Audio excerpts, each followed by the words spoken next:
हाय सांगमाने मोर आउ गोटे ब्लॉग को स्वागत। आज हूँ महालय अमावास्या। तो देखो पिलाने केमी मागिब आसते आम भी पिला बेले एमती मागिबा। तो देखो केमी मागुन पिला शुणु।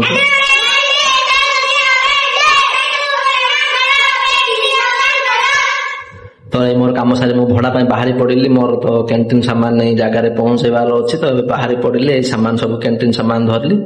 तो दिवा बाट आम गाँ मंदिर पड़ुची शिव मंदिर। तो शिव मंदिर आगे बाट दे पड़ा गोटे इटा फैक्ट्री। तो देखु तो आगे किसी समय पर मोर से जगह बाहरी आस।